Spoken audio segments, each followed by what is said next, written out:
Bienvenue sur la chaîne Histoire aux contes et légendes du monde.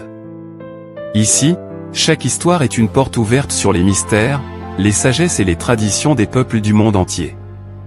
Vous découvrirez des histoires éducatives pour petits et grands, des contes remplis de sagesse, ainsi que des légendes anciennes venues d'Asie, d'Europe et d'ailleurs.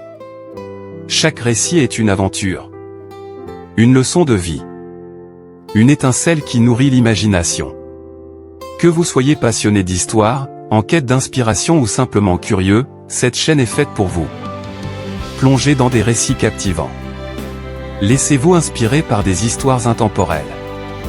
Voyagez à travers les cultures, sans quitter votre écran.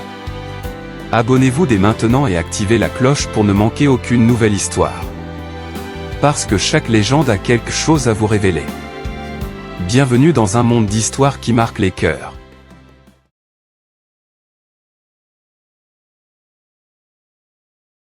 Apprendre le respect. Le parc magique. Mathis et Léa adorent le parc.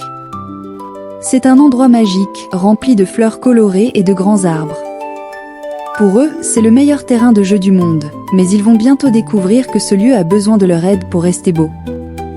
Alors qu'ils courent vers les balançoires, Mathis finit de manger son goûter. Sans réfléchir, il laisse tomber l'emballage en plastique par terre. Le vent l'emporte rapidement vers un massif de fleurs. Léa s'arrête net en voyant le papier s'accrocher à une rose. Elle s'approche et le ramasse avec soin. Mathis, le respect commence par la nature, dit-elle gentiment. Si tout le monde fait ça, le parc ne sera plus magique. Un peu plus loin, Monsieur Jacques est assis sur son banc habituel. Il essaie de ramasser son chapeau que le vent a fait tomber, mais il semble avoir du mal à se pencher. Il soupire, un peu triste. Mathis a compris la leçon de Léa. Il court vers le banc et ramasse le chapeau avant que le vent ne l'emporte plus loin. Il le tend à Monsieur Jacques avec un grand sourire et un petit salut de la tête. Léa aperçoit un petit oiseau qui essaie de voir dans une flaque d'eau. Elle s'arrête et fait signe à Mathis de ne pas faire de bruit. Le respect, c'est aussi être calme pour ne pas faire peur aux plus petits que nous. Près du toboggan, un nouveau garçon nommé Léo est assis tout seul. Il regarde les autres enfants jouer, mais il a l'air timide. Il serre son petit ours en peluche contre lui, n'osant pas s'approcher du groupe.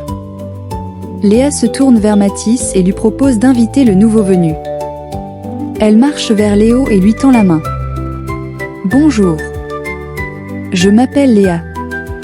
Tu veux venir essayer la balançoire avec nous ?» Mathis arrive à son tour et propose à Léo de partager son ballon. « On peut jouer tous les trois, dit-il. » Léo sourit enfin, range son goûter avec précaution et se lève pour rejoindre ses nouveaux amis. Le soleil commence à se coucher sur le parc. Mathis et Léa sont heureux. En respectant la nature, les aînés et leurs nouveaux amis, ils ont passé la plus belle des journées. Ils savent maintenant que le respect rend tout plus beau et plus lumineux.